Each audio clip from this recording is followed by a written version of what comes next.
तो दोस्तों आज हो गया 5 अगस्त 2021। बिहार समेत देश दुनिया की बड़ी होता है समाचार लेके आए सिर्फ आपके लिए। चलिए फटाफट खबर शुरू करते हैं। उससे पहले चैनल को अब तक सब्सक्राइब ना किया हो तो फटाफट चैनल को सब्सक्राइब कर दें, लाइक कर दें, शेयर कर दें ताकि इसी तरह की खबर आप हर रोज देख सके। चलिए शुरू करते हैं आज की पहली बड़ी खबर। मोदी सरकार के 3 कृषि कानूनों की खिलाफत कर रहे किसान 15 अगस्त को किसान मजदूर आज़ादी संग्राम दिवस मनाने की तैयारी में हैं। इस दिन किसानों की पूरे देश में तिरंगा मार्च निकालने की भी योजना है। संयुक्त किसान मोर्चा ने बुधवार को इस बात का ऐलान भी किया है। आपको बता दें कि 40 किसान संगठनों के इस मोर्चा की तरफ से जारी बयान में कहा गया है कि 15 अगस्त को ब्लॉक, तहसील और जिला मुख्यालयों पर सभी किसान और मजदूर तिरंगा यात्रा निकालेंगे। इस दौरान राष्ट्रीय झंडा लेकर सभी साइकिल, बाइक, बैलगाड़ी और ट्रैक्टर पर सवार होकर निकलेंगे। गौरतलब है कि कृषि कानूनों को वापस लेने की मांग को लेकर किसान जंतर मंतर पर अपनी संसद चला रहे हैं। दूसरी बड़ी खबर, बुधवार को राज्यसभा में अनुचित आचरण के लिए तृणमूल कांग्रेस के 6 सांसदों को 1 दिन के लिए सस्पेंड कर दिया गया है। सस्पेंड होने के बाद सांसदों ने राज्यसभा की लॉबी में प्रदर्शन किया। इस प्रदर्शन के दौरान लॉबी के एक खिड़की पर लगी कांच टूट गई। कांच टूटने के दौरान एक महिला सुरक्षाकर्मी भी जख्मी हो गई है।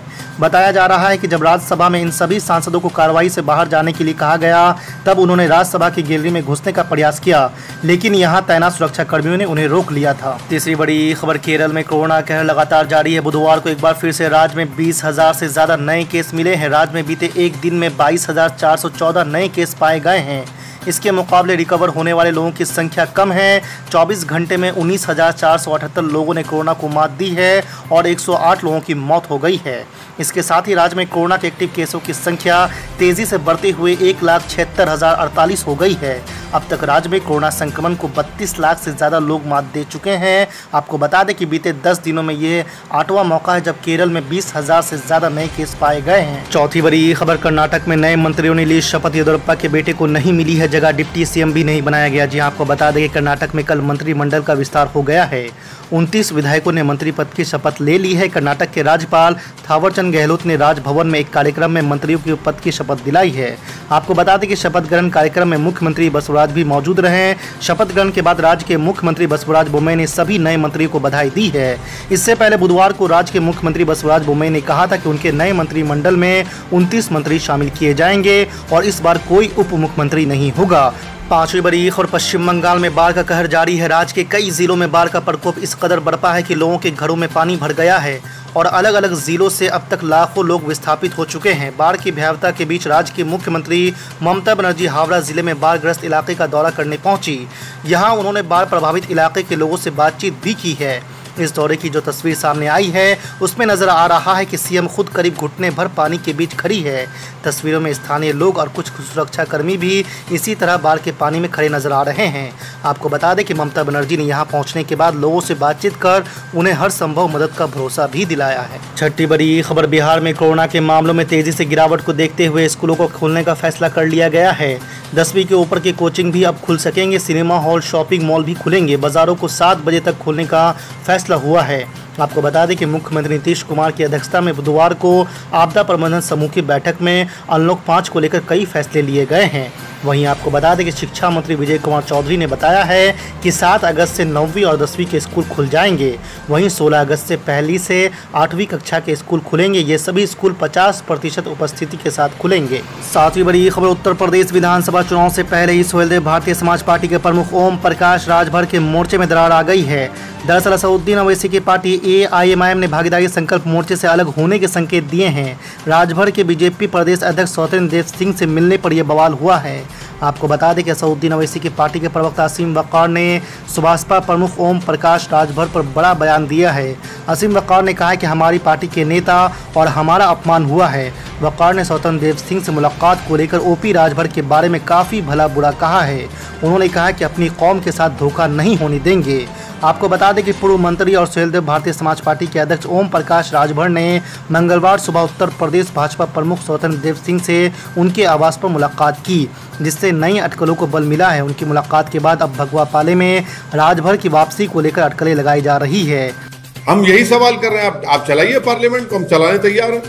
आप चलाना नहीं चाहते, आप दिन में अपने बिल को पास करना चाहते, ये डेमोक्रेसी है क्या? पार्लियामेंट को चलाना सरकार की जिम्मेदारी नहीं है।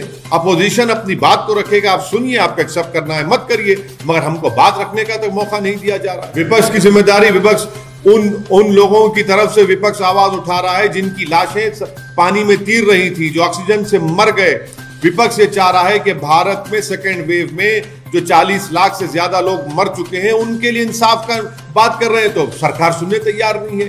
विपक्ष ये चाह रहा है कि आप फोन टैप कर रहे हैं उन लोगों का जो आपके खिलाफ है। विपक्ष चाह रहा है कि आपने वो सॉफ्टवेयर लिया नहीं, मैलवेयर लिया नहीं लिया, आपने एनएसओ से खरीदा नहीं खरीदा, आप उसका जवाब देने तैयार नहीं है। क्यों तैयार नहीं है आप इन चीजों का जवाब देने? विपक्ष ये पूछ रहा है कि किसान इतने महीनों से एहतजाज कर रहा है, आप उनकी बात सुनने तैयार नहीं है। तो सरकार सिर्फ खुद जिम्मेदार है। आज पार्लियामेंट अगर नहीं चल रही है तो मोदी सरकार इसकी जिम्मेदार। आम आदमी पार्टी और हम लोग संसद के अंदर जब भी मुझे मौका मिला, समाज के पिछड़ों की, वंचितों की, शोषितों की, दलितों की, हमेशा मैंने आवाज उठाने का काम किया।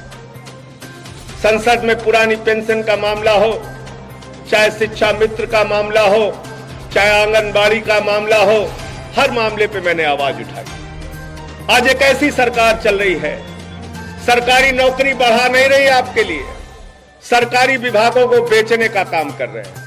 रेल बेच रहे हैं, सेल बेच रहे हैं, कोल बेच रहे हैं, बीपीएल बेच रहे हैं, सारी सरकारी कंपनियों को धीरे धीरे करके बेच रहे हैं। और कहते क्या है? कहते हमसे संभल नहीं रहा है।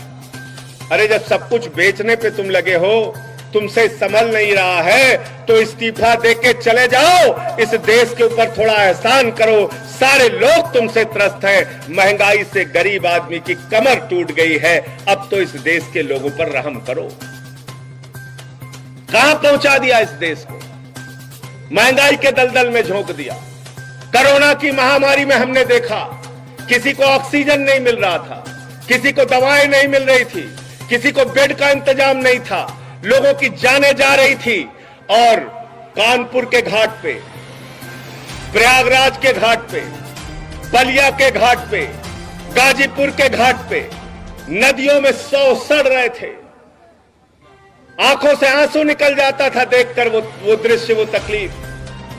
कुत्ते नोच रहे थे शवों को, चील कौवे नोच रहे थे। इन सारी बातों को याद रखना। और जब ये सब कुछ याद रहेगा, आपके ऊपर हुए जुल्म और अत्याचार याद रहेंगे, आपके ऊपर हुए अन्याय और अत्याचार अगर आपको याद रहेंगे, तो पिछड़ा वर्ग की हिस्सेदारी आपको याद रहेगी। और उस हिस्सेदारी के लिए भाजपा को हराकर एक नई सरकार बनाने की तैयारी आपको याद रहेगी। जिंदाबाद जिंदाबाद, भैया जिंदाबाद जिंदाबाद जिंदाबाद, आम आदमी जिंदाबाद जिंदाबाद जिंदाबाद। ये अमन बिक रहा है, चमन बिक रहा है, गरीबों के तन का कफन बिक रहा है, बाजारों में राधा का तन बिक रहा है। और यारो बुरा न मानो तो कह दूं, इन बेईमानों के हाथों वतन बिक रहा है, इन बेईमानों के हाथों वतन बिक रहा है।